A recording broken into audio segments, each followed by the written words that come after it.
ये क्या कर दिया अकबर ने? नया कानून बना, देश भर में हलचल।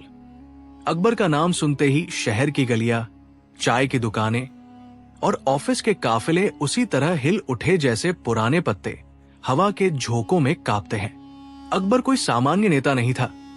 उसकी आवाज में गर्मजोशी थी, चेहरे पर मुस्कान की एक अजीब झील थी और आंखों में कुछ ऐसा तेज था कि उसकी नजरें कभी किसी की असली मजबूरी से नहीं हटती। पर उस दिन जब उसने संसद में वो नया कानून पेश किया जो रातों रात लोगों की जुबान पर आग की तरह फैल गया, उसे देखकर कोई भी सटासूटा नहीं रह गया।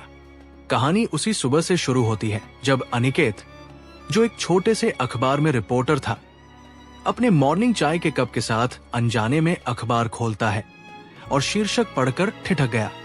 ये क्या कर दिया अकबर ने? नया कानून बना, देश भर में हलचल। यही शीर्षक था, लेकिन खबर के भीतर जो शब्द पिरोए गए थे वे किसी उपन्यास की पहली पंक्ति की तरह कविता में बदल गए। अनिकेत ने पन्ने के कोने पर लिखा, पता लगाओ ये कानून सच में क्या है। अनिकेत शहर के उस मझौले पत्रकारों में से था जो खबरों के चक्कर में अपना बचपन भूल चुका था। उसकी एक्सपर्टीज थी छोटी छोटी कहानियों में मानवता ढूंढना। पर आज जो खबर उसके हाथ आई थी वो साधारण मानवता से परे थी। ये तो न जाने कितने परिवारों की नींद में शिकन डाल देने वाला था। कानून का नाम था राष्ट्रीय समान अवसर और नियंत्रण अधिनियम। पढ़ने में तो ये कोई भला चंगा नाम था, पर अंदर जो धागे बुने गए थे वे किसी की सांसों को तंग कर देने वाले थे। अकबर ने संसद में कहा था कि ये कानून समानता और व्यवस्था के नाम पर लाया जा रहा है। भाषण सुनते हुए लोग तालियां लेकर उठ खड़े हुए। चैनलों पर चलने वाले बैनर्स ने उसकी तस्वीरों को बड़े बड़े अक्षरों में छाप दिया और सोशल मीडिया पर तो तूफान आ गया। कुछ लोग चिल्ला चिल्ला कर कह रहे थे कि आखिरकार देश में कोई सख्त कदम उठाया गया, भ्रष्टाचार, असमानता, अपराध सब कुछ नियंत्रित होगा। वही कुछ लोग सिहर उठे। रात भर के बाद शहर के चौराहे, कॉलेज कैंटीन और दफ्तरों की कॉपियां अकबर के इस कानून पर बहस कर रही थी। अनिकेत ने अपनी डायरी में उस दिन लिख डाला, इस कानून ने मुझे डराया भी है और उत्साहित भी। लेकिन सच क्या है? उसने तय किया कि वो अकबर से मिलकर ही अपनी शंका मिटाएगा। खबरों की चकाचौंध और नेताओं की चमक दमक में अक्सर सच्चाई दफन हो जाती है। अनिकेत ने ठान लिया कि वो खुद खुदाई करेगा। वो अकबर के कार्यकर्ता शिवम के पास पहुंचा, जो इलाके में एक लोकप्रिय चेहरा था। शिवम ने बताया कि कानून के तहत सरकार कुछ क्षेत्रों में समान आवंटन करेगी, शिक्षा में, रोजगार में, संसाधनों के उपयोग में। पर असल मोड़ वहां था जहां स्थानीय प्रशासन को अधिकार दिए गए थे कि वे अस्थायी रूप से किसी भी व्यक्ति या समूह के अधिकार सीमित कर सके। कहना मुश्किल है तो भी शब्दों ने हवाओं को घना कर दिया। यदि किसी को किसी कारणवश कानून के मानदंडों के अनुरूप न पाया गया तो उसे कुछ निश्चित समय के लिए सार्वजनिक सुविधाओं, सरकारी योजनाओं और यहां तक कि बैंकिंग सुविधाओं से भी अलग रखा जा सकता था। हाइपर टेक्नोक्रेटिक भाषा में इसे नियंत्रित भागीदारी कहा गया था।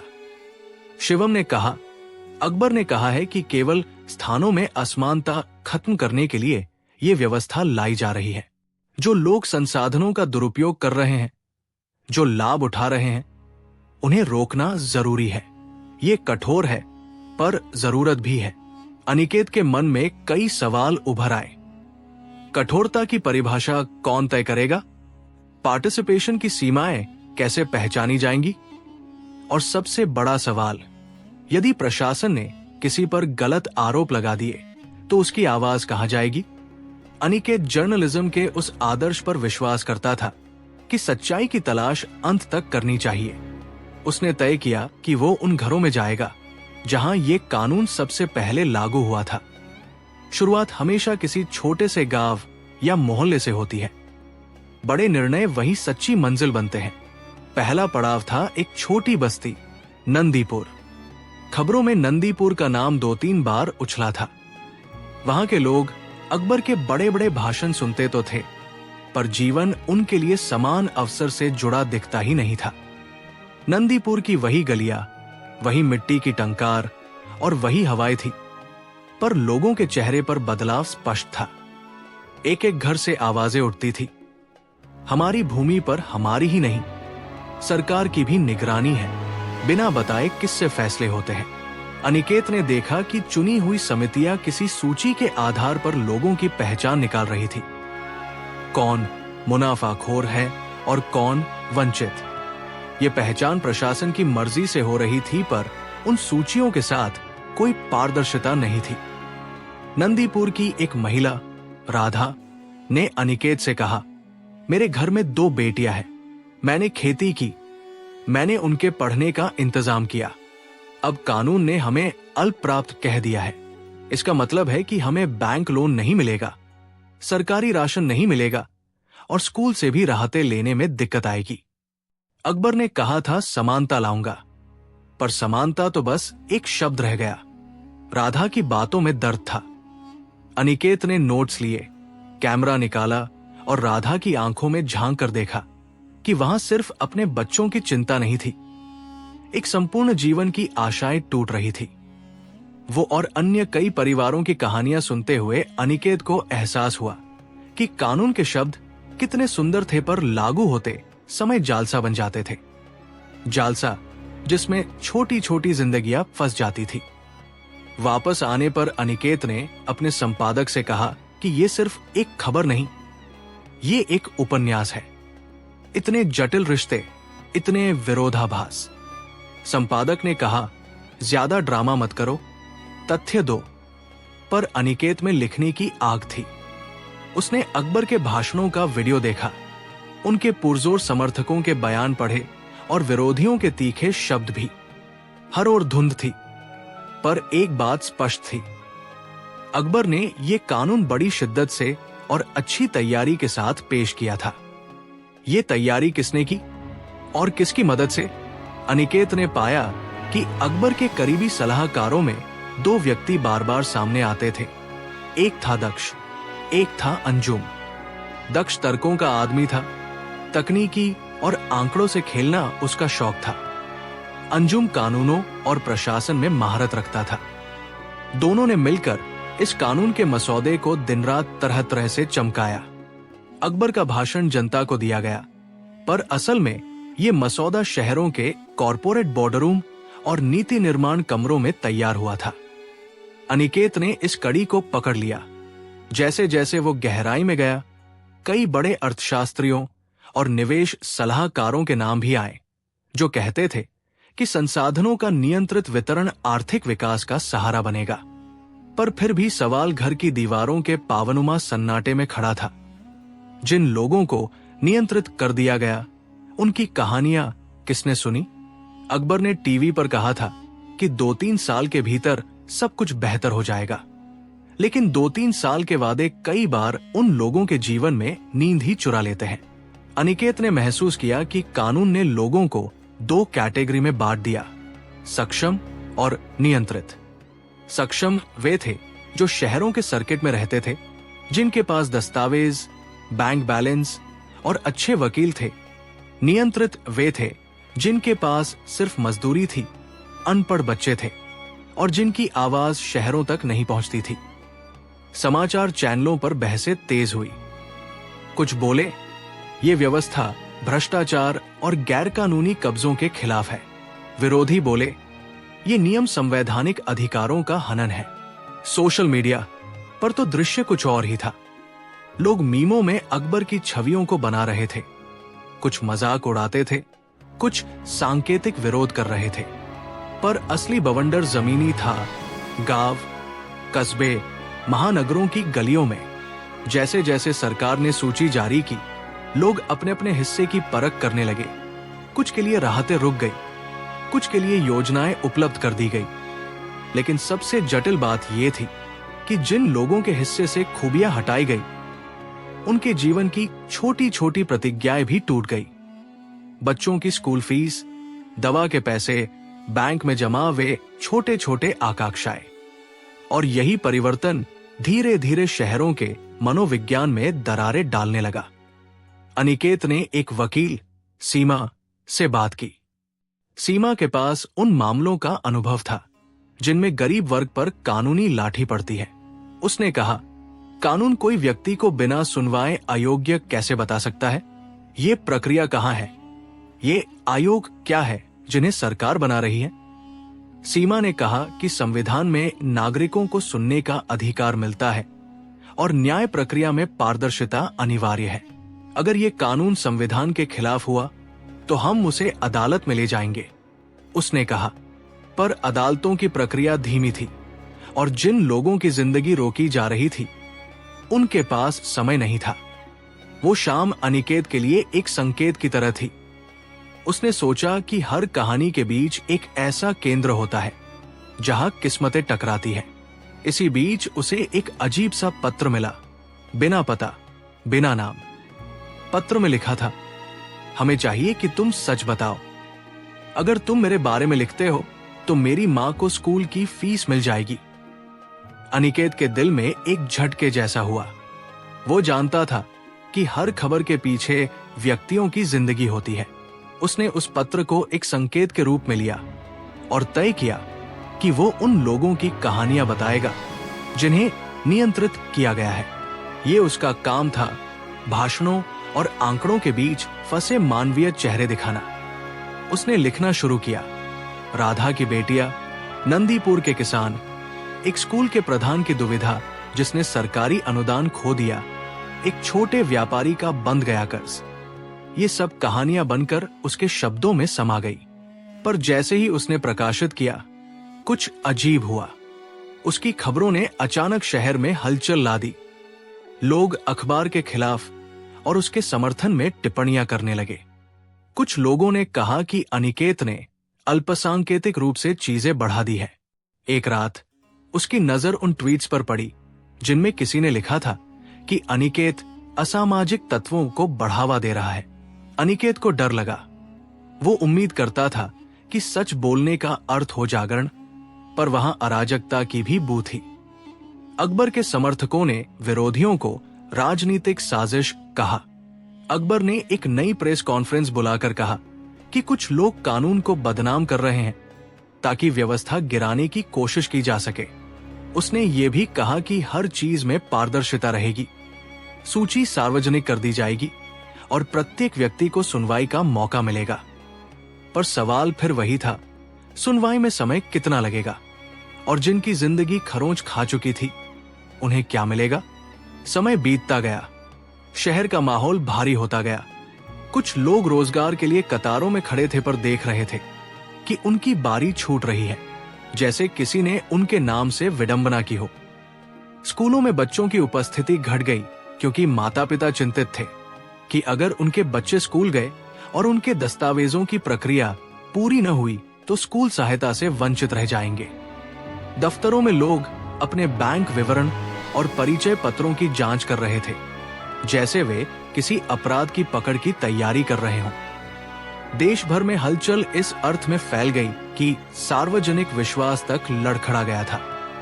छोटी छोटी बातचीत में लोग एक दूसरे की नजरों को परखने लगे, क्या वो सक्षम है या नियंत्रित? इसी बीच अनिकेत को एक कॉल आया। कॉल करने वाला था उसी पत्र का भेजने वाला। उसने कहा, मिलना है।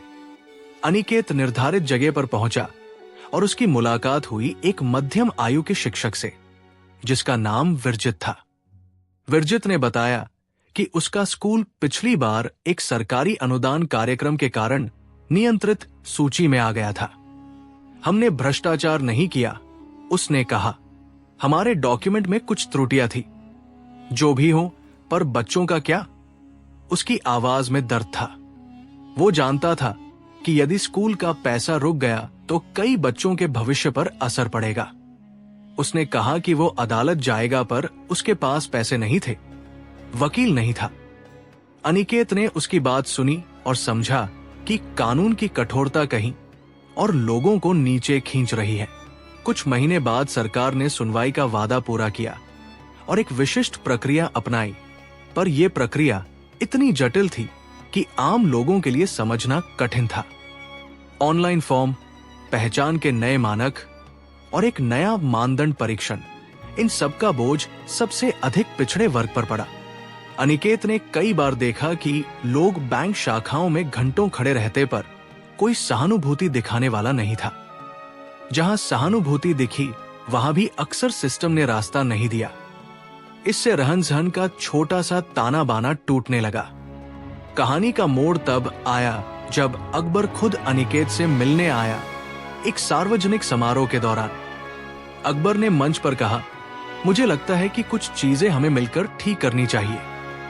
अनिकेत ने मौका गवाया नहीं।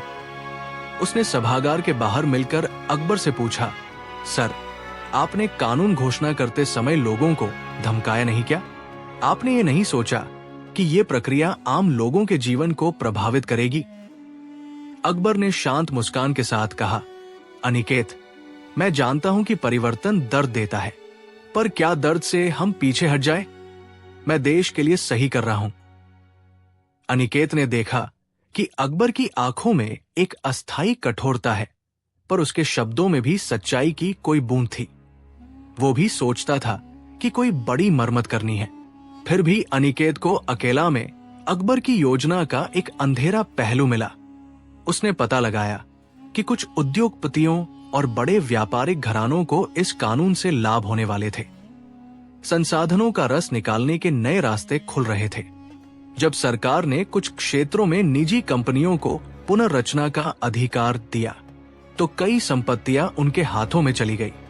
ये कहानी सिर्फ सामाजिक न्याय के बारे में नहीं रही, ये अब सत्ता, पैसों और नियंत्रण की कहानी बन गई थी। अनिकेत ने अपने लेख में ये सब सामने लाया। लेख ने आग लगा दी। देशव्यापी प्रदर्शनों की लहर उठी। कुछ ने अकबर को सपोर्ट किया, कुछ ने विरोध किया।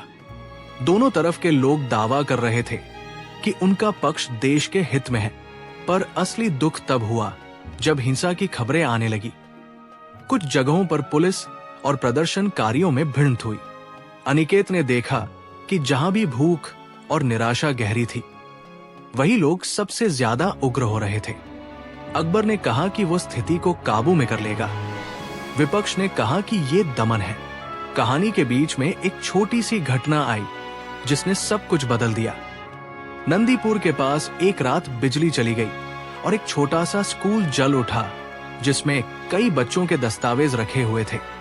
वे दस्तावेज उन बच्चों के भविष्य के आधार थे। उनकी दाखिला फॉर्म, पुरानी फीस रसीदें, कुछ प्रमाण पत्र। आग में वे सब जल गए। अगली सुबह जब अनिकेत वहां पहुंचा तो उसने देखा कि लोग आंसू पूछते हुए एक दूसरे को डांट रहे हैं। किसी को गुस्सा आ रहा था और किसी को कुछ समझ नहीं आ रहा था। उस आग ने लोगों के डर को आग की तरह जगाया। अगर दस्तावेज बिना शर्तों के जरूरी हो गए हैं, तो जो दस्तावेज जल गए वे लोग क्या करेंगे?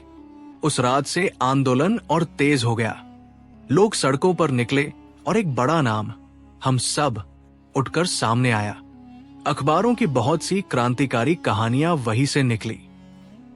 सरकार ने अब प्रश्नों के उत्तर स्वरूप कुछ संशोधन पेश किए। सुनवाई को आसान बनाना, दस्तावेज खोने पर वैकल्पिक प्रमाण पत्र स्वीकार करना। लेकिन संशोधन ने वो छलनी को नहीं भरा जिसे कानून ने छोड़ा था। कई लोगों को अभी भी अपने दैनिक जीवन के आधारों की कमी महसूस हो रही थी। कहानी का निर्णायक क्षण तब आया जब अदालत ने सुनवाई के दौरान कुछ बुनियादी सिद्धांतों को चुनौती दी और कहा कि संविधान के अधिकारों की रक्षा होनी चाहिए। ये एक लंबी कानूनी लड़ाई थी, पर उससे भी बड़ी लड़ाई लोगों की रोजमर्रा की उम्मीदों से जुड़ी थी। अदालत ने कई बार कहा कि कानून का उद्देश्य सामाजिक न्याय है, पर उस उद्देश्य के लिए जो तरीके अपनाए गए वे संवैधानिक सिद्धांतों के साथ संतुलित होने चाहिए। ये निर्णय किसी संतुलन की ओर इशारा था, पर संतुलन खोजने में समय लगता है और समय के साथ लोगों की जिंदगी बदल चुकी होती है। कहानी के अंतिम हिस्से में अकबर खुद बदलने लगे। उसे लगा कि शायद उसने कुछ कड़वी दवाइयां दे दी थी जिनका असर नाप पर ज्यादा गया। वो बाहर आया और एक भाषण में उसने कहा, हमने जो किया वो सुधार के इरादे से किया, पर हम भूल गए कि हर सुधार में मानवता का चेहरा होना चाहिए। इस तरह की स्वीकृति बहुत महत्वपूर्ण थी, क्योंकि एक नेता का नाम अक्सर उन फैसलों के साथ जुड़ जाता है जिन्हें उसने लिया। अकबर ने सार्वजनिक तौर पर माफी नहीं मांगी, पर उसने पुष्टि की कि कुछ प्रक्रियाओं में पारदर्शिता बढ़ेगी और पीड़ितों की सुनवाई तेज की जाएगी। कहानी का असली अंत कोई महान विजय नहीं था, बल्कि छोटी छोटी जीतों का एक जाल था। अनिकेत ने देखा कि कुछ बच्चों को स्कूल में वापस दाखिला मिला, कुछ परिवारों को बैंक सुविधाएं लौटाई गई और कुछ समुदायों को सरकारी अनुदान पुनः चालू किया गया। पर जिन जद्दोजहदों की कीमत चुकानी पड़ी, वो किसी के भी लिए हल्का नहीं था। अनिकेत का आखिरी लेख उन चेहरों का था जो हार के बाद भी उठ खड़े हुए थे। एक टीचर जो रातों रात स्कूल खोने के बावजूद बच्चों को पढ़ाने नहीं छोड़ा। एक माँ जिसने अपने बच्चों के लिए कर्ज लेकर उनकी फीस जमा की। और राधा जो फिर भी उम्मीद रखती थी कि अगली सुबह कुछ और बेहतर होगा। कहानी का संदेश स्पष्ट था। परिवर्तन चाहे कितनी भी नेक नियत से आए, उसकी मार उन पर पड़ती है जिनके पास बचाव की झोपड़ी नहीं होती। व्यवस्था बदलती है, पर तब तक लोगों की जिंदगी पर गिरने वाली धूल नहीं हटती। अकबर का नया कानून देश भर में हलचल तो लाया, पर उससे अधिक कुछ और हुआ। लोगों ने अपनी आवाज उठानी सीखी, न्याय के लिए लड़ना सीखा और एक बार फिर से ये समझा कि सभी निर्णयों के केंद्र में इंसान होना चाहिए, नहीं तो सुधार ही दमन बन जाएगा। अंत में अनिकेत ने अपनी डायरी में लिखा, ये कहानी किसी एक आदमी या एक कानून की नहीं है। ये उन अनगिनत चेहरों की कहानी है जो हर बड़ी घटना के पीछे छुपे होते हैं। हम कभी भी सोच नहीं सकते कि किसी एक निर्णय का असर कितने जीवनों पर पड़ेगा। अगर हम सच में व्यवस्था बदलना चाहते हैं, तो हमें नहीं भूलना चाहिए कि इंसान ही हमारी असली इकाई है। और इस तरह ये क्या कर दिया अकबर ने? नया कानून बना देश भर में हलचल सिर्फ एक पत्रकार की हेडलाइन नहीं रही, वो एक देश की आत्मपरख बनकर रह गई, जिसमें लोग नए सवाल पूछने लगे। और उस दिन के बाद शहरगांव के कोने कोने में बहसों की लौ जलने लगी। कुछ ने सुधार की सराहना की, कुछ ने चेतावनी दी, पर आखिरकार सबसे जरूरी बात वही रही। एक आवाज उठी, और वो आवाज अब धीरे धीरे सुनवाई के दायरे में आ रही थी। अकबर की दरबार में हर तरह के किस्से दर्ज थे, तल्ख फैसले, मस्खरी भरे मजाक और बीरबल की नजाकत भरी बुद्धिमत्ता। लेकिन उस साल एक अनोखी घटना घटी जिसने पूरे नगर की धड़कनें बदल दी और लोगों के बीच एक नई चर्चा छिड़ा दी। खबर इस बात की थी कि शहर के पास एक छोटा सा गांव था जहां एक नौकर रहता था। नाम उसका हरगोविंद था और वो नौकर 2 मालिकों के लिए एक साथ काम करता था। ये बात सुनने में जितनी साधारण लगती थी, उतनी ही जटिल और दिलचस्प थी, क्योंकि दोनों मालिक एक दूसरे से बिल्कुल अलग थे। एक थी रानी मालती, एक मध्यम वर्गीय महिला जिनकी दयालुता के चर्चे दूर दूर तक थे। दूसरी थी रज्जोबाई, जो शहर की एक धनी व्यापारिणी थी, कठोर और सख्त लेकिन बहुत न्यायप्रिय अपने तरीके से। हरगोविंद दोनों के घरों में काम करता, सुबह जल्दी उठकर रानी मालती के बाग की सैर कराता और फिर शहर जाकर रज्जोबाई के कारोबार में मदद करता। लोग कहते थे कि वो अद्भुत संतुलन बनाए रखता है। एक ही समय में 2 घरों का विश्वास जीतना आसान नहीं था। कहानी की शुरुआत उस दिन हुई जब रानी मालती के घर की एक कीमती माला गायब हो गई। माला सोने की नहीं थी, पर उसकी भावनात्मक कीमत अनमोल थी। वो माला रानी की मां की पहली साड़ी के साथ आई थी और उससे जुड़े कई किस्से थे। रानी का रोना सारा महल गूंज उठा। हर कोई शोक में डूब गया, पर कुछ लोगों की आंखों में चिंता थी। सवाल था कि चोरी किसने की? दरबार के कुछ लोग तुरंत हरगोविंद की ओर उंगली उठाने लगे। क्यों? क्योंकि हरगोविंद रानी के घर में सबसे अधिक समय बिताता था और वो हर चीज की देखरेख करता था, बाग से लेकर वस्त्रों तक। दूसरी ओर रज्जोबाई के कुछ लोग कहते, ये आदमी 2 घरों में काम करता है, इसका मतलब है उसके पास अवसर और प्रलोभन दोनों हैं। अफवाहें हवा की तरह फैलने लगी और हरगोविंद का नाम बिना सोचे समझे जुड़ गया। हरगोविंद खुद तो बेहद ईमानदार और सीधा था। उसने माला के गायब होने पर पहले तो साइलेंस बनाए रखा। फिर जब लोग उसे दोषी मानने लगे तो उसने रानी से विनती की कि उसे सुना जाए। लेकिन बात बड़ी तेज हो चुकी थी। कुछ लोगों ने संवाद से पहले ही फैसला सुना दिया था। ये खबर अकबर के कानों तक पहुंची। सम्राट अकबर व्यक्तिन्याय के पक्के माने जाते थे और बीरबल उनके सबसे जिम्मेदार और चतुर मंत्री। अकबर ने तुरंत आदेश दिया कि मामले की तह तक जांच हो और दोषी को सजा दी जाए। परंतु उन्होंने बीरबल से कहा कि वो स्वयं इस कठिन मुद्दे को देखे। बीरबल ने मुस्कुराते हुए कहा कि न्याय बिना सावधानी के ज्यों अधूरा है, और उसने कहा कि किसी भी इंसान की जिंदगी सवालों के नीचे दबानी नहीं चाहिए जब तक सच सामने ना आए। बीरबल ने पहले गांव जाकर अपना काम शुरू किया। वो शांत और ध्यानमग्न था, पर उसके भीतर एक ऐसी तेज धार थी जो किसी भी भ्रम को काटकर सच तक पहुंच जाती थी। उसने रानी मालती के घर की अच्छी तरह से जांच की, कोठरी से लेकर बिस्तर के नीचे तक। उसने मालती से पूछा कि आखिर इस माला की असल कहानी क्या है, क्यों वह माला सबसे कीमती है। मालती ने आंखों में आंसू भरकर बताया कि वह माला उसके माता की यादों की आवाज है, जो उनके साथ करीबी, संघर्ष और एक आशा की निशानी थी। रानी ने कहा, यह माला मुझे तब भी सहारा देती है जब लगता है कि दुनिया अधूरी है। बीरबल ने ध्यान से सुना और कहा कि भावनात्मक कीमत के साथ साथ मामले में किसी भी तरह की साजिश हो सकती है। बीरबल ने फिर हरगोविंद से अकेले बात की। हरगोविंद का चेहरा थका हुआ था, पर आंखें स्पष्ट थी। उसने बताया कि वो उस दिन सुबह बाग के पास से गुजर रहा था। रानी के लिए चुने हुए कुछ फूलों की टोकरी साथ थी और उसके बाद वो शहर चला गया। रज्जो बाई के घर में कुछ दस्तावेजों की देखरेख करनी थी। उसने कहा, महाराज, मैं कभी चोरी नहीं कर सकता, मेरी रूह सीधी है। बीरबल ने मुस्कुराकर कहा कि वो केवल यही चाहता है कि हरगोविंद का व्यवहार निष्पक्ष जांचा जाए और न कि केवल अफवाहों पर निर्णय हो। जांच के दौरान बीरबल को कुछ चौंकाने वाली बातें मिली। पहला संकेत तब मिला जब उसने रानी के बाग की मिट्टी में हल्की सी खरोंच देखी और पास ही एक छोटे से चिड़िया के पंख बिखरे हुए पाए। वो एक सूक्ष्म संकेत था कि कोई बाहर से आया था या किसी छोटी सी जगह से अंदर घुसा था। बीरबल ने कहा कि चोर ने बड़े आराम से काम नहीं किया होगा, वो डर गया होगा, इसलिए कुछ चीजें बिखरी रह गई। दूसरा संकेत मिला वो एक पड़ोसी की चपाटी हखानेदार औरत से बातचीत में। उसने बताया कि उसी रात गांव के बाहर एक अजनबी दिखाई दिया था जो रात के अंधेरे में कुछ बेच रहा था। वो बेचने वाला व्यक्ति बहुत चौंकाने वाला था। उसके हाथों में कुछ पुरानी चीजें थी और उसने एक अधबूटी सी धातु की माला भी दिखाई थी।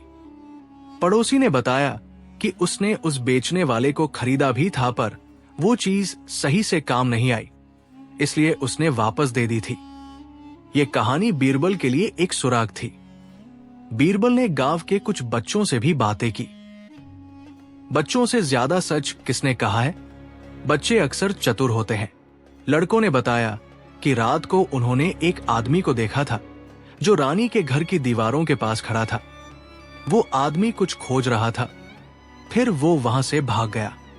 बच्चे का विवरण सुनकर बीरबल को लगा कि ये कोई पेशेवर चोर नहीं था, बल्कि कोई ऐसा व्यक्ति था जिसने असली माला कहीं और से गुम कर दी थी और अब ऐसा अजनबी दिखने पर उसे बेचने का प्रयास कर रहा था। बीरबल ने फौरन उस बेचने वाले की खोज शुरू की। उसने पता लगाया कि बेचने वाला एक आवारा जुलाहा था जो कभी कभी अपनी बेची खरीदी चीजें लेकर शहर आता और जर्जर मोलभाव करता। जुलाहे की दुकान से बीरबल के पास वो धातु की माला का अंश मिला, पर वो पूरी माला नहीं थी। इसने बीरबल को शक में और भी खींचा।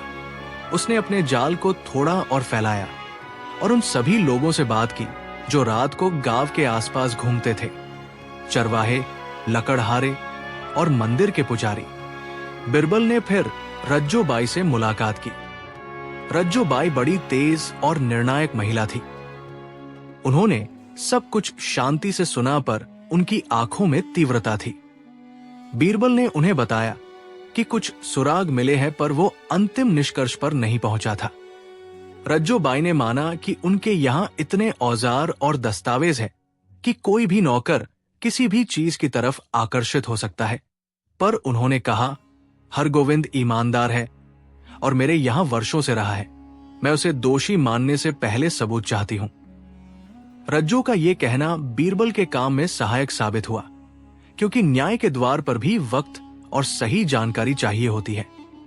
केवल कड़वे निर्णय से कुछ हल नहीं होता। एक रात बीरबल ने गांव के पास ही एक छोटी सी मेज़ोलैम के नीचे चाय पीते हुए अपनी तहरीर पढ़नी शुरू की। वो सोच रहा था कि क्यों कोई माला चोरी करता। क्या उसकी कोई वैवाहिक या भावनात्मक वजह हो सकती है? क्या कोई छोटी सी बालक की शरारत में ऐसा हुआ, या फिर कोई बड़ी साजिश थी? उसके दिमाग में विचारों का सैलाब उमड़ रहा था। तभी उसके कानों में एक मुलायम सी गूंज आई।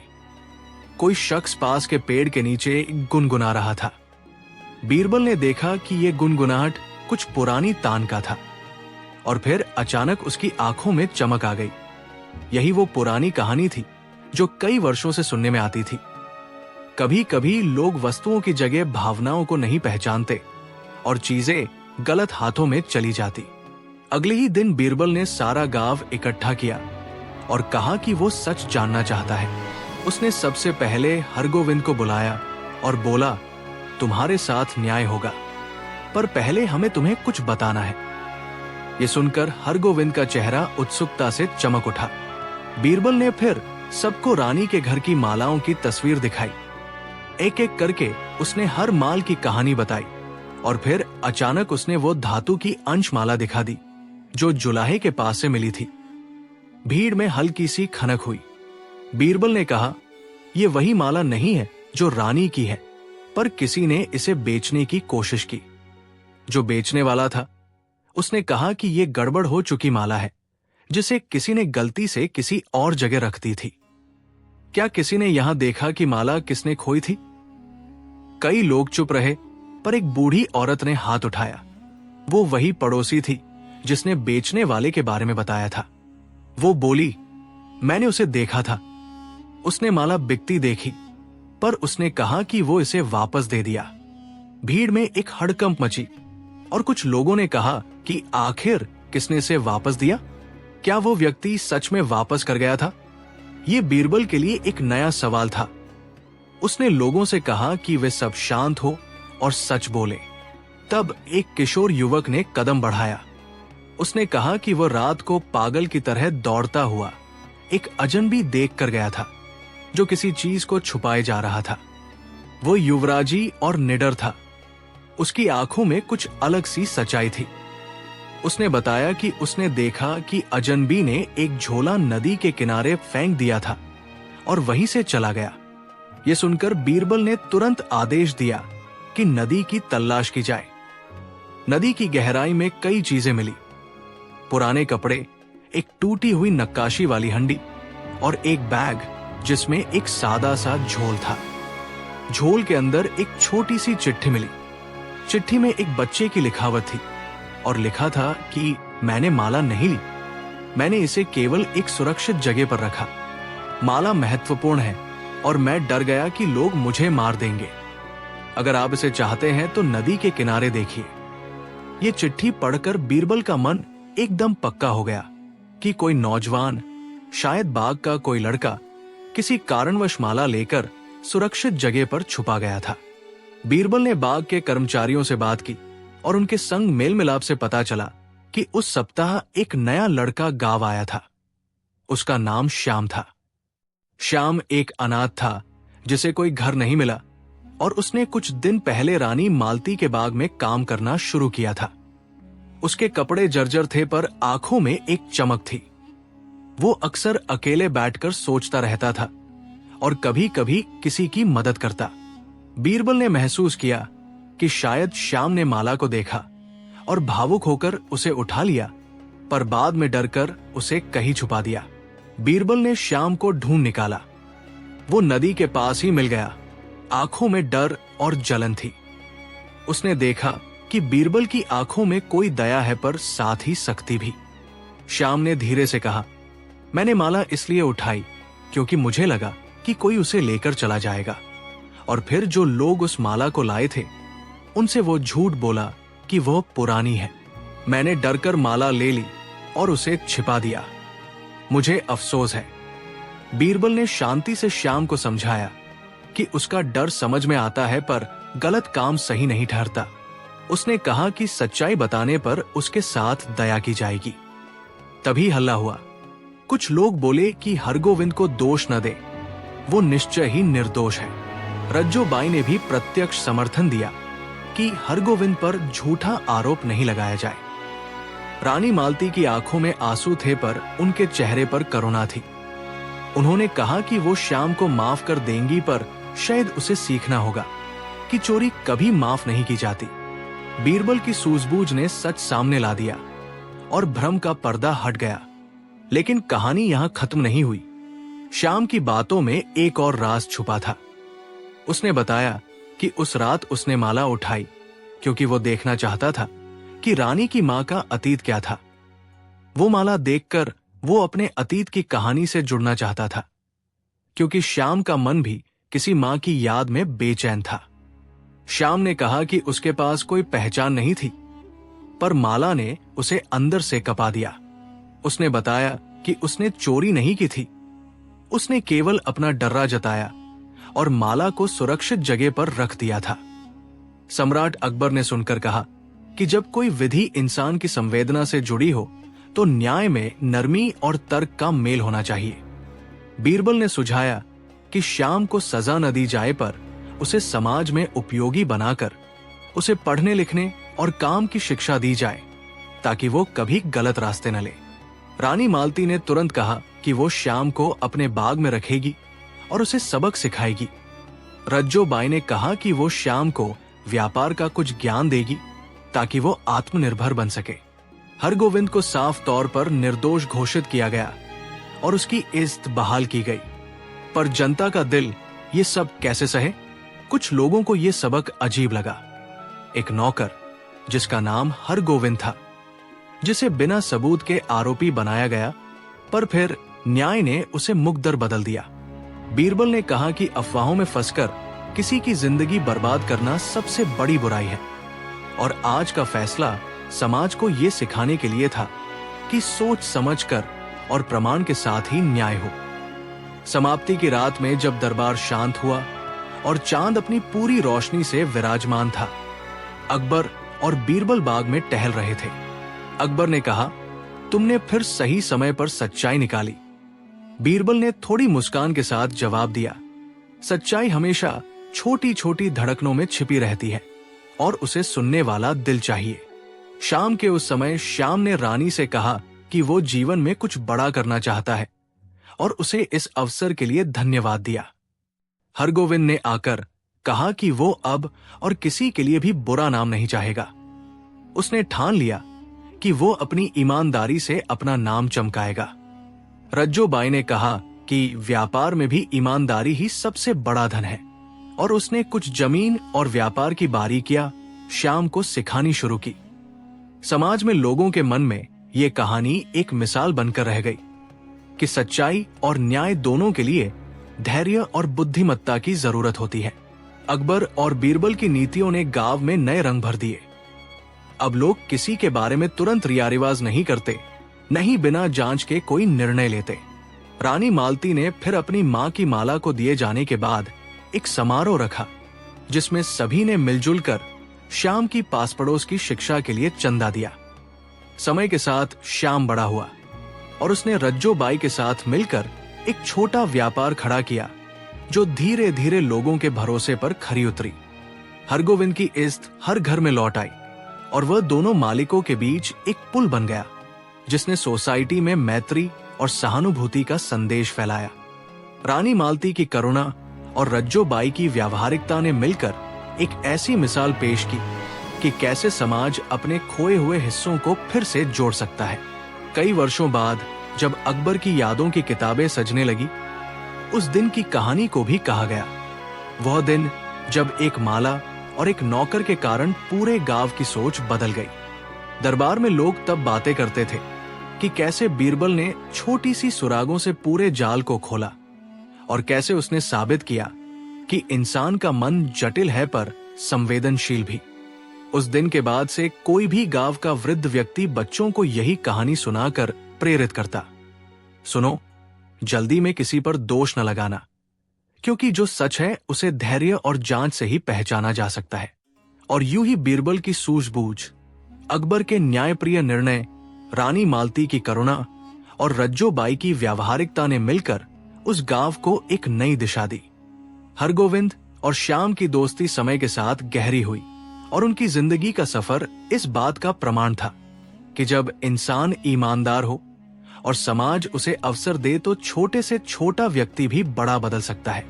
कहानी का असली निहितार्थ ये नहीं था कि कौन शकी था या निर्दोष, बल्कि ये था कि कैसे समाज की गलतफहमियां और अफवाहें किसी की किस्मत बदल सकती है और कैसे बुद्धिमत्ता और दया मिलकर उस बदलाव को रोका जा सकता है।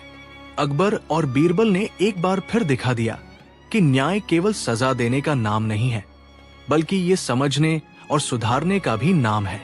वो माला जो कभी रानी की मां की यादों की धड़कन थी, अब और भी कीमती हो गई थी, न केवल उसके धागों और मोतियों के कारण, बल्कि इसलिए भी क्योंकि उसके आसपास गहरी समझ और बदली हुई जिंदगियां जुड़ी हुई थी। और हरगोविंद जो कभी दो मालिकों के बीच काम करता था, आज दोनों के दिलों में खुशियों का कारण बन गया। गांव में बच्चों की हंसी गूंजने लगी और लोग उन दिनों की चर्चा करते हुए कहते थे कि भूले बिसरे लोगों को मौका देना समाज की सबसे बड़ी कला है। किसी शाम जब फिर से बसंत की हवा चली और फूलों की महक से गांव महक उठा, बीरबल ने एक बार सबको इकट्ठा करके कहा, दो मालिकों का एक नौकर ये सिर्फ एक नाम नहीं, बल्कि एक कहानी है कि किस तरह समाज अपने दृष्टिकोण से किसी को आंकता है और कैसे सही मार्गदर्शन उसे सही राह पर ला सकता है। सबने उस दिन मौन में सिर झुकाया और शांति से अपने अपने घर लौट गए। लेकिन उस रात की चांदनी में हर चेहरे पर एक नई आशा थी। बादशाह अकबर के दरबार में जिस चतुराई और बुद्धिमत्ता की मिसाल दी जाती थी, उसका नाम था बीरबल। बीरबल की बुद्धि ऐसी कि जहां भी न्याय की आवश्यकता होती, उसकी तरकीबें चमत्कार कर देती। पर आज की कथा किसी दरबार की नीतियों या राजनीतिक चालों के बारे में नहीं है। ये एक छोटे से गांव और वहां के एक घमंडी जमींदार की है, जिसने अपनी ऊंचाई पर इतना नाज किया कि खुदा ने उसे सीख देने का फैसला कर लिया। और ये सीख किसने दी? बीरबल ने। पर वो सीख भरी भी और प्यारी भी थी, ऐसी कि सुनने वालों के होंठों पर मुस्कान आ जाए और दिलों में इंसाफ का ठोस न्याय उतर आए। खेतों की वादियां, बांस के झुरमुट और पेड़ों के सायों के बीच बसा था गांव सूर्यमढ़ी। गांव का नाम अपने नाम के अनुरूप था। सूर्य की किरणें जब सुबह उगती तो वहां के खेत सुनहरे हो जाते और शाम को ढलते सूरज की टिमटिमाती रोशनी में सब कुछ स्वर्णिम सा नजर आता। पर गांव का असली स्वर्ण उसका धरती प्रिय किसान था, जो रोज सुबह हल और बैल लेकर खेतों में निकल पड़ता। गांव में दो बड़े मालिकों का दबदबा था। एक थे जमींदार होशियार सिंह, जिनकी संपत्ति ज्यादा तो थी पर उनकी शान में एक रेची हुई गरिमा थी। और दूसरे थे बूढ़े गुलाबचंद के पुत्र विजयराम, जिनकी संपत्ति कम न थी पर उनका व्यवहार घमंड और तिरछा था। गांव के लोग विजयराम को घमंडी जमींदार कहते थे। विजयराम के पास ऊंची दीवारों वाला हवेली, मंच और बड़े से बैरागी कुत्ते थे, पर उसका असली धन उसकी अलोकप्रियता थी। वो अपने आसपास के लोगों को छोटा समझता, अपने सेवकों को भयभीत रखता और किसानों के दर्द को अनसुना कर देता। एक दिन विजयराम ने बहुत बड़ा फैसला लिया। गांव के पास बहने वाली नदी का एक छोटा सा पुल उसने अपने जमींदारी हक में करवा लिया। वो सोचता था कि नदी पर जो पत्थर हैं, वे भी उसके हैं और जिस हवा में लोग सांस लेते हैं, उसका ठप्पा उसे मिलना चाहिए। नदी के उस पुल से रोज गांव के लोग बाजार जाते, स्कूल जाते और बच्चे नाव में मछली पकड़ने के लिए जाते। विजयराम ने वहां पर एक दरवाजा और चौकी बनवा दी और रास्ता बंद कर दिया। उसने कहा कि अब जो भी इस पुल से गुजरेगा उसे कुछ रिश्वत देनी पड़ेगी। छोटे किसान जो रोज ही अपनी फसल बेचने जाता, अब अपने पैसे और कमाई का कुछ हिस्सा नदी के उस दरवाजे पर चढ़ाते। विजयराम का ये कदम गांव में एक चुप सी अशांति लेकर आया। लोगों के दिन रात की मेहनत पर अब उसकी तलवार टंगी थी। युवा अपने खेतों में बैठते तो माथे पर चिंता की लकीरें और आंखों में उन पुराने दिनों की याद बैठी रहती, जब नदी सबकी थी, जब पुल सबका था और जब गांव में मुस्कानें कम नहीं हुआ करती थी। इसी बीच बीरबल का नाम भी गांव की हवाओं में पहुंच गया। खबर आई कि बीरबल एक बार एक यात्रा पर आए हैं और उन्होंने बूढ़े होशियार सिंह के यहां विश्राम किया। सुनते सुनते ये बात अकबर के कानों तक पहुंची और बादशाह ने पूछा, बीरबल किस हाल में है? गांव के लोग कहते हैं कि विजयराम ने नदी बांध दी है। कुछ किया क्या बीरबल ने? बीरबल हंसते हुए बोले, जहांपनाह, ज्ञान से बड़ा कोई पुल नहीं जिसका सहारा लोग ले, पर कभी कभी एक मजबूत आदमी से बड़ा उसका अहंकार होता है और अहंकार का पुल टूटना ही बेहतर शिक्षा होता है। अकबर ने आदेश दिया कि विजयराम को दरबार बुलाया जाए। विजयराम, जो अपने घमंड के साथ दरबार में पहुंचा, उसने सोचा कि वो वहां भी अपना दबदबा दिखाएगा। उसने अपनीड़ों पर चढ़ते हुए सोचा कि बादशाह की आंखों में उसका जो तीर चला है वो नहीं छुएगा। मगर अकबर के दरबार में सबकी आंखें अजीब होती थी। कोई भी ऊंचाई इतनी ऊंची नहीं कि बीरबल की बुद्धि उसे छू न पाए। विजयराम ने दरबार में अपनी कहानी सुनाई, कैसे उसने पुल अपने अधिकार में ले लिया और किस तरह ये उचित है कि जमीन का मालिक उसका उपयोग करे और उसे किराया लिया जाए। विजयराम की बातों में घमंड झलक रहा था और लोगों के कानों में ये बात खटक गई कि कैसे एक आदमी सार्वजनिक वस्तु को निजी समझकर उसे बेच देने जैसा व्यवहार कर रहा था। बीरबल चुपचाप सुनते रहे। बादशाह ने पूछा, विजयराम, क्या तुम सचमुच मानते हो कि नदी का पानी और जनता का रास्ता केवल तुम्हारा अधिकार है? विजयराम ने आंखों में अग्नि भरकर कहा, जहांपनाह, जमीन हमारी है, पुल हमारा है और मेरा अधिकार है जो चाहूं करूं।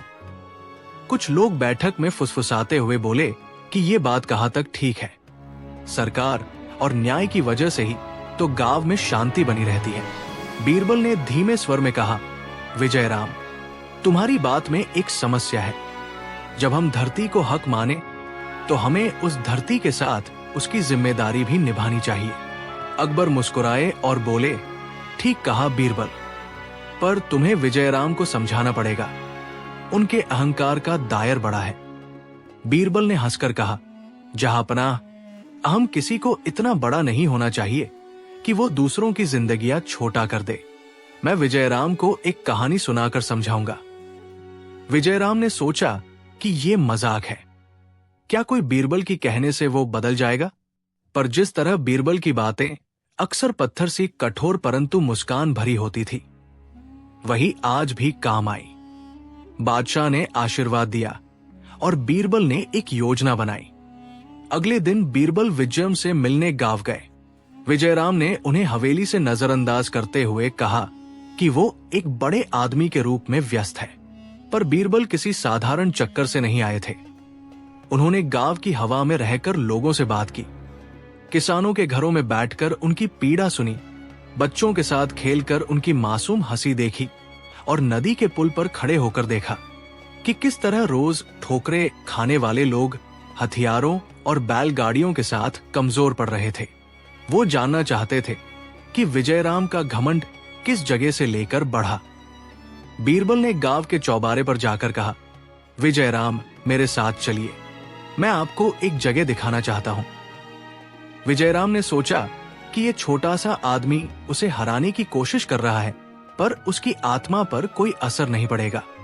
वो मुंह खींचकर चल दिया। रास्ते भर वो ऊंची गर्दन के साथ चल रहा था, जैसे उसके कंधे पर सारा गांव नहीं, हवा का पत्ता बैठा हो।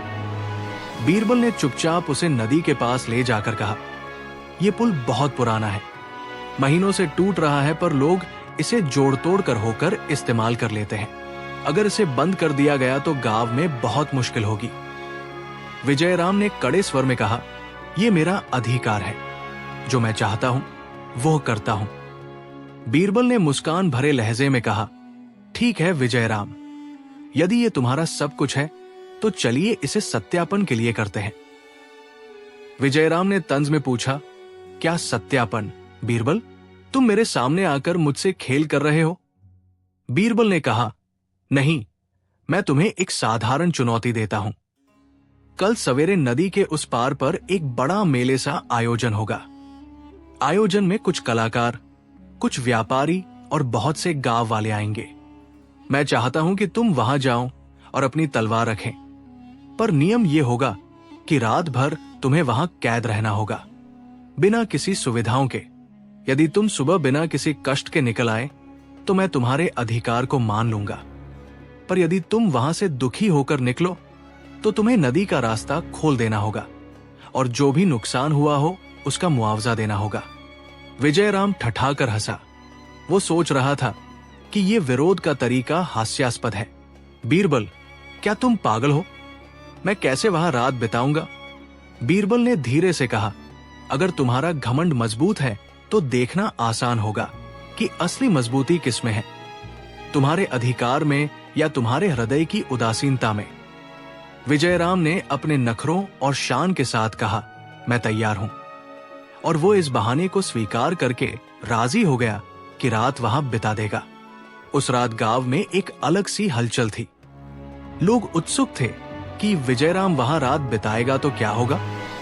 कुछ लोग भयभीत थे, कुछ को उपहास आता था। कभी कभी अहंकार की परीक्षा हास्य में बदलती है। बीरबल ने गांव वालों से कहा कि वे आने जाने और मदद करने के लिए तैयार रहें, पर विजयराम की घमंड ने गांव वालों के मन में भी विविध भाव जगाए। रात होते ही विजयराम को वहां छोड़ दिया गया। हवेली के बाहर एक छोटी सी चौकी बनाई गई थी, जहां वो अकेला बैठा। कोई तकिए, कोई चादर नहीं थी। विजयराम ने सोचा कि ये सब हास्य विनोद है, और उसने काम किया कि सुबह होने से पहले वो सबका भाव चीर कर निकल जाएगा। पर रात ने मर्तबान बदल दिया। ठंडी हवाएं आई और नदी की आवाजें इतनी तेज हो गई कि विजयराम के घमंड की दीवारें कांपने लगी। उसके मन में भय ने घुसपैठ की। जब लोग अकेले होते हैं तो उनकी असली पहचान सामने आ जाती है। विजयराम ने पहले कभी उन लोगों की हालत नहीं देखी थी जिन्हें उसने छोटा समझा था। अब वे लोग उसकी सुदूर पहुंच के बगैर भी शांति से सो रहे थे। उसके पेट में भूख उठी क्योंकि उसने वहां खाने का कोई इंतजाम नहीं किया था। उसकी आंखों ने पहले देखी हुई धूप की गर्माहट की याद नहीं, पर रात की ठंड ने उसे झकझोर दिया। उसने अपने ऊंचे कपड़ों को कसकर बांधा, पर ठंड ने कम नहीं की। उसका घमंड अब एक कर्कश आवाज बनकर कानों में गूंजने लगा। क्या यही उसकी ताकत थी? बीच बीच में वो खिड़की से गांव की ओर नजर डालता और देखता कि लोग शांत हैं, बच्चे सो रहे हैं और बूढ़े साधारण जीवन की बातों में मग्न हैं। विजयराम को समझ आया कि उसकी हवेली की आलीशानताएं और उसकी बड़ी बड़ी बातों का असली प्रभाव उन लोगों पर पड़ा नहीं। उनका जीवन उन्हीं मानव चीजों में बंधा था जो उसने तोड़ दिए थे। समानता, सहायकता और आपसी समझ। बीरबल ने दूर से उसकी हालत देखी और मुस्कुराया, पर वो इंसान को शिक्षित करना चाहते थे, न कि ताड़ना। इंसान की प्रकृति कठोर है, पर सिखाने पर वो बदल सकती है। रात के बीच में विजयराम को सबसे बड़ी असुविधा तब हुई जब अचानक एक हल्की सी बारिश चली और उसकी अंगूठी बचाने की कोशिश में वो नंगे पांव बाहर निकला। मिट्टी में उसके पांव में ठंड घुस गई और उसे दर्द हुआ। वह झुका और मन में दुख हुआ। कभी उसने अपने सेवकों के पांवों को देखा था जिन पर कठोर मोज जैसा घाव और छाले होते थे। आज के सन्नाटे में उसने पहली बार अपने संज्ञात सुखों की कमी महसूस की और अचानक उसे अपने कर्मों पर विचार आने लगे। सुबह जब धूप आई विजयराम की आंखों में सच्चाई का नजारा था। उसने रात में अपनी कमजोरी देख ली थी। लोग गांव से आए और उसकी मदद करने लगे। उन्हें देखकर विजयराम शर्म से लाल हो गया। बीरबल ने पास आकर कहा, विजयराम, क्या तुम्हें अब भी लगता है कि नदी तुम्हारी है और लोगों का अधिकार छोटा? विजयराम ने सिर झुकाया और माना कि वो गलत था। उसने कहा, मैंने तो केवल अपने हज के लिए सोचा था, पर अब मैं देखता हूं कि हज का अर्थ जिम्मेदारी भी है। बीरबल की मुस्कान में संतोष झलक उठा। विजयराम ने संकल्प लिया कि वो पुल खोल देगा और गांव वालों से माफी मांगेगा। उसने गांव के लोगों के सामने कहा कि अब से नदी सबकी रहेगी और जो नुकसान हुआ है उसका मुआवजा वह देगा। लोगों ने मिलकर उसका हाथ पकड़ा और उसे माफ कर दिया, लेकिन एक शर्त रखी, वो खुद गांव के कामों में हिस्सा लेगा और लोगों के साथ मिलकर खेतों के विकास में मदद करेगा। विजयराम ने बिना शर्त स्वीकार कर लिया, क्योंकि अब उसे अहंकार का कोई अर्थ नहीं दिखता था। उसने समझा कि असली महानता दूसरों की सेवा करने में है और ये सीख उसका बड़ा परिवर्तन थी। यहां कहानी खत्म नहीं होती। विजयराम ने बाद में गांव में स्कूल बनवाया, नदी के किनारे पेड़ लगाए और एक सामूहिक भंडारे का आयोजन करवाया, जहां गरीब और अमीर सब मिलकर बैठते और खाते। गांव में फिर से हंसी लौट आई। नया पुल सबका था और विजयराम की हवेली के बाहर अब खेत है, जहां वह स्वयं अक्सर हल चलाने लगता।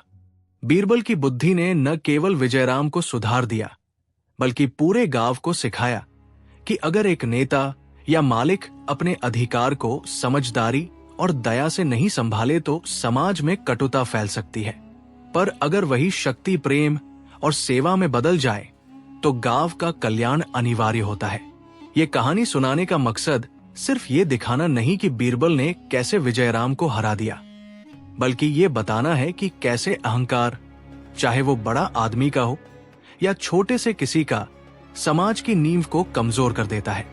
बीरबल ने विजयराम को निचोड़कर नहीं गिराया, बल्कि उसे आत्मचिंतन की ओर मोड़ा, और यही असली न्याय है। जब हम किसी को बदलने की बजाय उसे समझाएं तो परिवर्तन स्थायी होता है। विजयराम की जिम्मेदारियां अब बदल गई। अब वो गांव में एक ऐसा नाम बन गया जिसका अर्थ था पहले से बेहतर इंसान बनना। समय बीतता गया और बीरबल गांव आते रहे।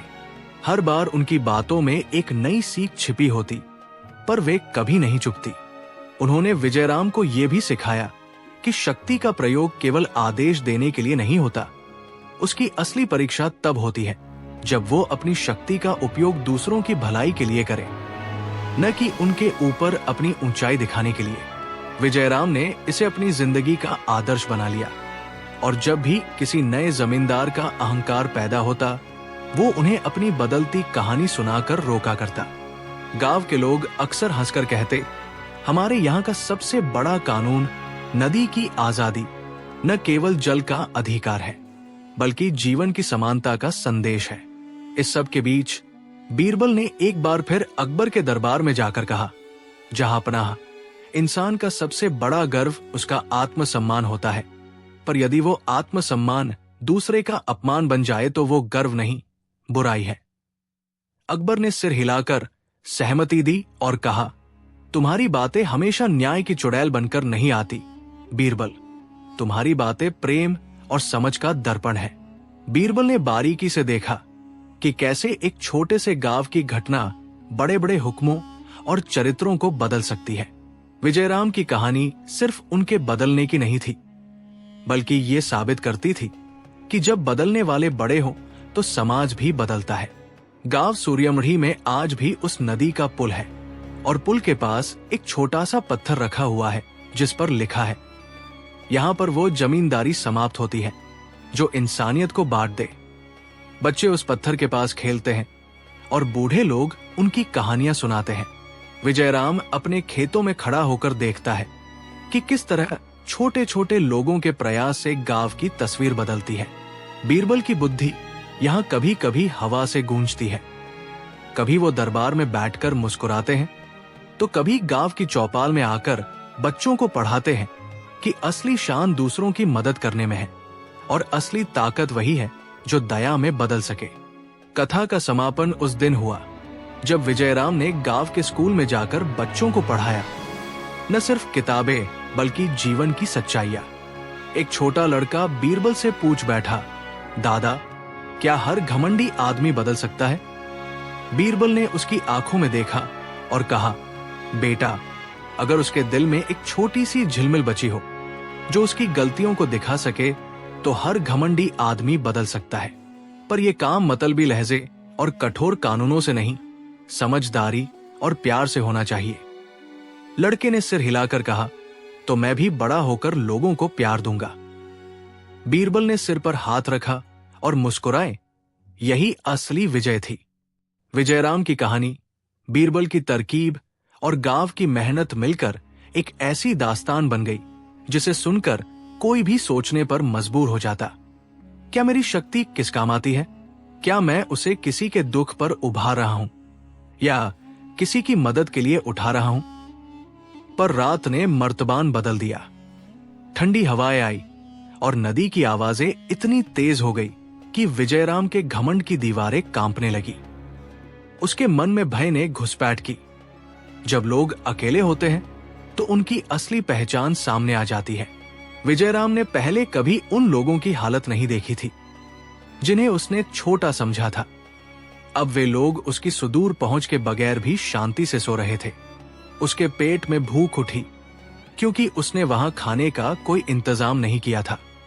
उसकी आंखों ने पहले देखी हुई धूप की गर्माहट की याद नहीं, पर रात की ठंड ने उसे झकझोर दिया। उसने अपने ऊंचे कपड़ों को कसकर बांधा, पर ठंड ने कम नहीं की।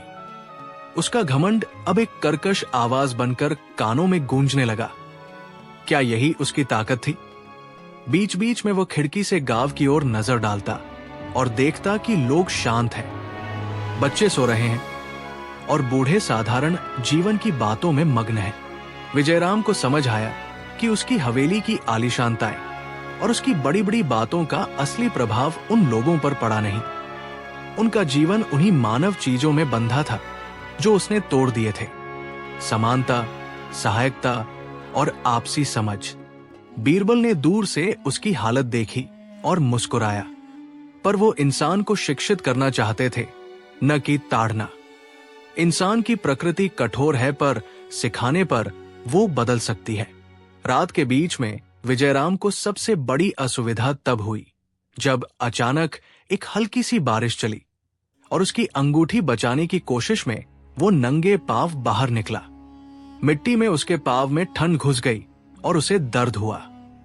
वह झुका और मन में दुख हुआ।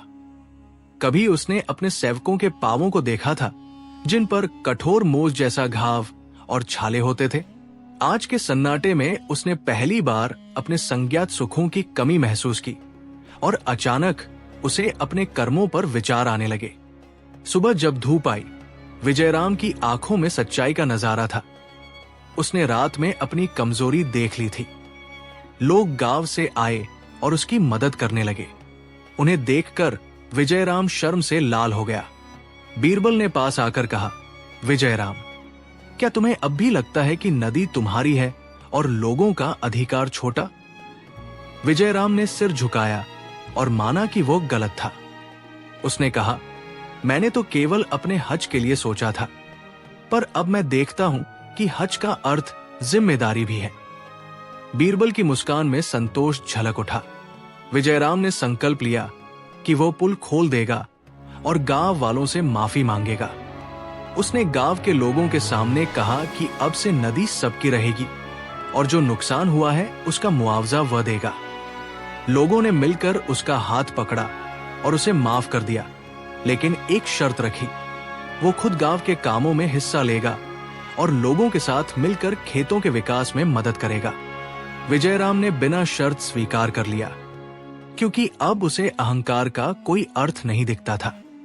उसने समझा कि असली महानता दूसरों की सेवा करने में है और ये सीख उसका बड़ा परिवर्तन थी। यहां कहानी खत्म नहीं होती।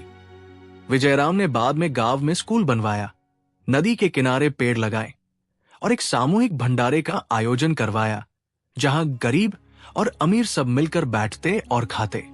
गांव में फिर से हंसी लौट आई। नया पुल सबका था और विजयराम की हवेली के बाहर अब खेत है, जहां वो स्वयं अक्सर हल चलाने लगता। बीरबल की बुद्धि ने न केवल विजयराम को सुधार दिया, बल्कि पूरे गांव को सिखाया कि अगर एक नेता या मालिक अपने अधिकार को समझदारी और दया से नहीं संभाले तो समाज में कटुता फैल सकती है, पर अगर वही शक्ति, प्रेम और सेवा में बदल जाए तो गांव का कल्याण अनिवार्य होता है। ये कहानी सुनाने का मकसद सिर्फ ये दिखाना नहीं कि बीरबल ने कैसे विजयराम को हरा दिया, बल्कि ये बताना है कि कैसे अहंकार, चाहे वो बड़ा आदमी का हो या छोटे से किसी का, समाज की नींव को कमजोर कर देता है।